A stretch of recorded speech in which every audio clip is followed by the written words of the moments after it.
Hello, I'm Timothy Linsdau, video producer, Christian, and also I am a Boy Scouting volunteer in California, Southern California. And we've got a great story for you having to do with life-saving and scouting. Hi, my name is Aaron Linsdau. I'm a polar explorer, motivational speaker, and an Eagle Scout. And we're going to talk about the life-saving value of Boy Scouting today.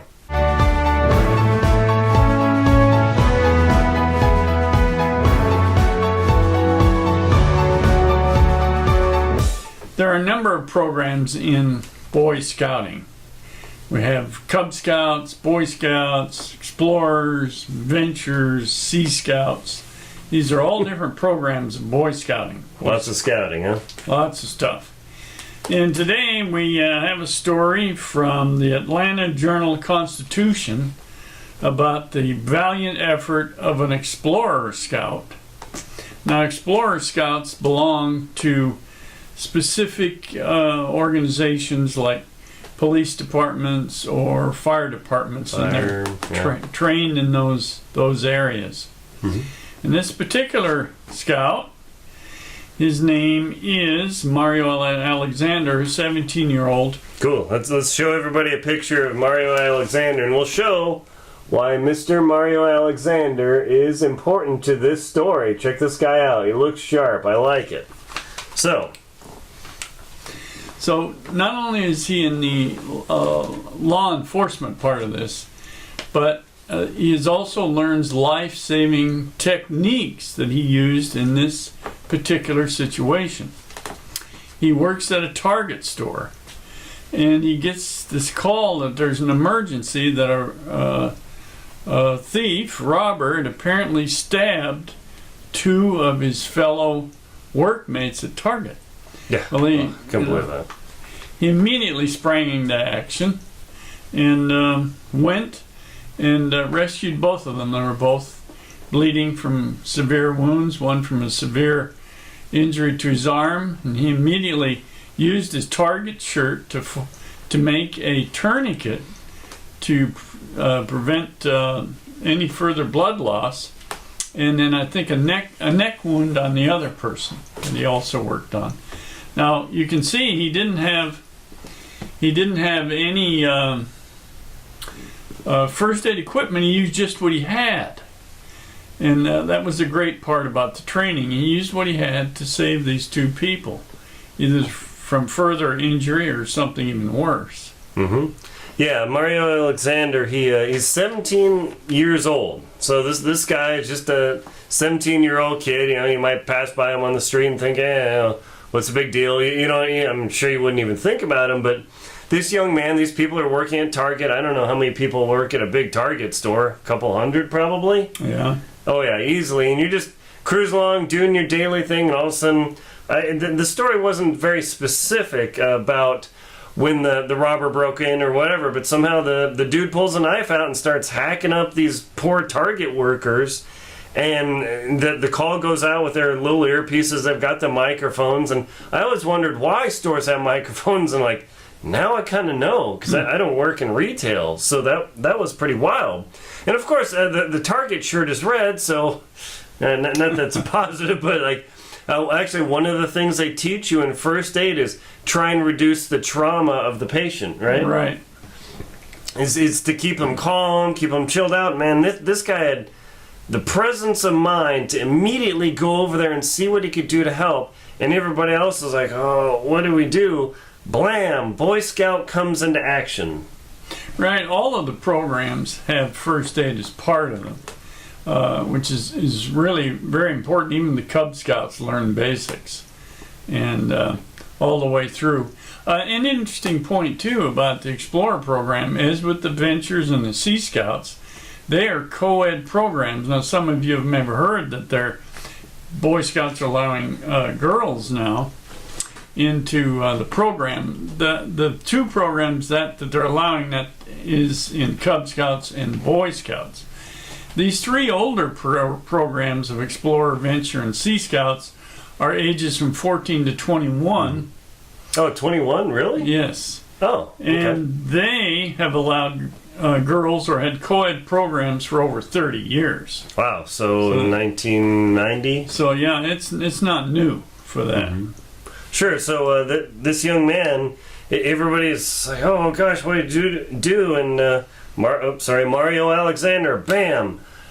I got to act quickly because apparently this poor person was bleeding profusely from their arm. I say they because it's not clear if it's a man or woman, but bleeding profusely, like dramatically, means arterial cut, right? Right.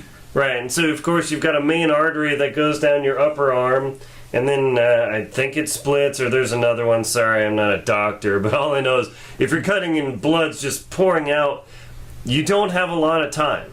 I mean, it's a major deal because you're going to say what they call bleed out. And, you see that in movies. But when it's happening to you, all of a sudden you're like, man, I'm going to die just from this little thing. Now, I have somebody here who has actually had an injury where he nearly died from a cut. What was your experience when that happened to you? What was the story? Yes, I went out on my patio one day and I had this old fishbowl sitting on a table, and I leaned back on the table and the table collapsed. And I fell into this glass, and immediately my hand was numb. I knew I was severely injured, and immediately went into practically a death grip on my wrist to reduce the blood flow, and I ended up having to dial the phone with my pinky, which I was able to do. That was one of the fingers that the tendons weren't severed in. Give you an idea how bad that was. Oh. So I have an idea what that trauma was like. Seeing a lot of blood and injuries and Oh yeah, not like a little cut in the kitchen. We're like, oh geez, but I mean real scary amounts. Now imagine you're here, you've cut your hand, you're bleeding all over. And were your hands completely covered in blood? well, it was quite a bit. Yeah. Let's put it that way. So have you ever gotten your hand wet and tried to use your phone? Think about this. And you're covered in thick, sticky blood. And when my hands get wet, my phone just like, hey, I'm not working. So imagine gooey conductive blood. I know it's horrific. All over your phone. Are you going to be able to dial? Maybe not. I don't know. Maybe if they have the Apple Watch, help! Yeah, I didn't have a smartphone, so No, you had an old school phone. touch dial phone. Yeah. I suppose there was an advantage to that. Yep. Yeah. So Mario, now the article said that he applied a tourniquet to one victim and then applied pressure to the neck wound on the other. So where this criminal did, he was like hacking these poor people up with a knife. Now you say immediately, did you hear the word tourniquet? Right. Yeah. Now, what was our old training on tourniquets? Well, of course, number one, you couldn't put a tourniquet on somebody's neck. Yeah. The other thing, using a tourniquet has to be very traumatic because you're cutting off blood flow to an extremity, which can damage the extremity. So it's a matter of what's the worst thing. And losing blood is going to be the worst thing, that he could bleed out and that person die. And so that's really how critical this is, how critical the tourniquet is. Yeah, interestingly, it used to be, I remember in my Boy Scout training, they're like, do not use a tourniquet unless it's the absolutely last possible thing you can do. But I noticed now, like with the military training, and I watched this police video where an officer was involved in a shooting and he got shot, and immediately they got out a tourniquet kit and immediately just get that thing on, tension it to stop the blood. And I know the latest medical training I've received from Knowles, the National Outdoor Leadership School, and through the Boy Scouting, they say, yeah, if you think it's dramatic bleeding, they actually seem to go for the tourniquet quite immediately, rather than trying to mess around. Like, no, let's just get that going, get the blood loss stopped, because the longer the blood loss happens... Right. Yeah, I mean, what happened? Did you start to feel lightheaded? What was your feelings when that happened? Well, fortunately, I didn't, or if I nicked an artery, it was not really bad.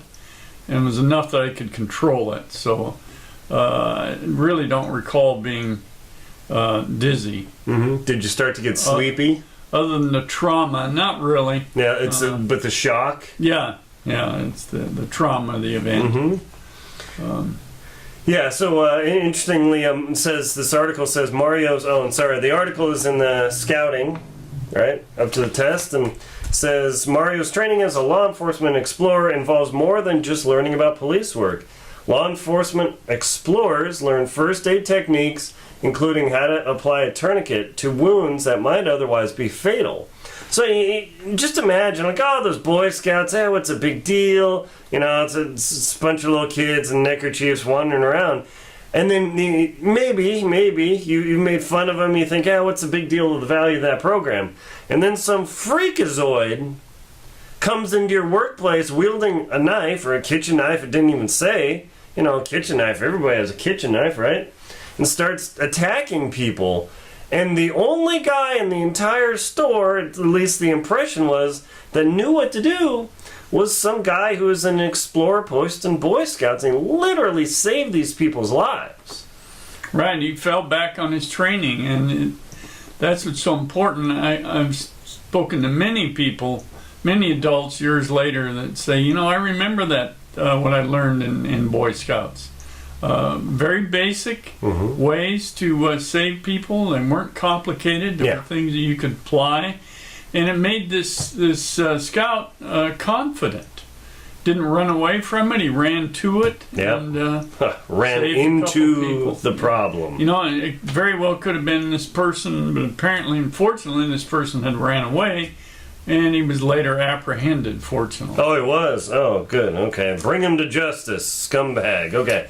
So the thing here is that Boy Scout program, and I know it's in the news and financial issues and the gender thing is like, oh my gosh. But you look at the fundamentals of the program, regardless of what's going on the outside and maybe the inside, but the fundamentals of the program is it prepares you for life, for any of the myriad situations, because this is like a freak thing that happened, but none of these couple hundred people who woke up that morning to go to work thought, hey, I'm going to go to work today and some maniac's going to hack us up and I might be that poor person who gets chopped up. Well, you said a thing about preparing people. It gives youth a leg up in starting in life, and that's a big part of this. The scouting motto is be prepared, and that goes through the entire program. And that's what it's about. You're training youth to be prepared for life in multiple ways. Right. I mean, I know in high school I didn't learn how to apply a tourniquet, how to apply first aid to splint a wound, to broken finger, leg, maybe neck injuries or spinal injury.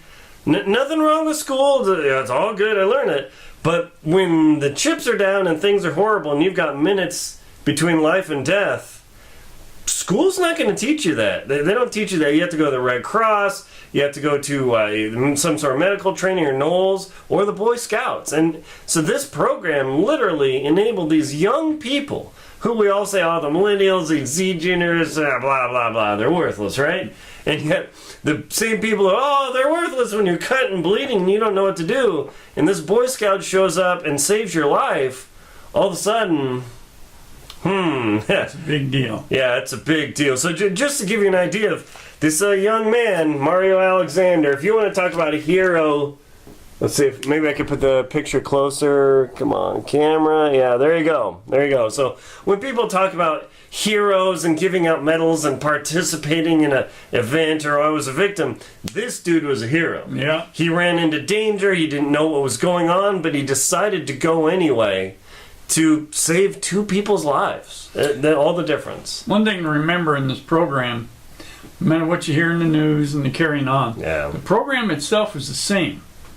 Any organization can reach up and take that program off the shelf and apply it to their youth immediately. Yeah, there is nothing like it in the world. I was climbing Kilimanjaro, I ran into a couple scouts from Kenya, and I told them, I'm an Eagle Scout, and they're like, dude, can I get a picture with you? I was like, I didn't realize that. So the whole concept of this story is, what is the life-saving, I'm reading my notes, what is the life-saving value of scouting? Is literally this young man saved these two people's lives because he knew what to do with proper training in the scouting program.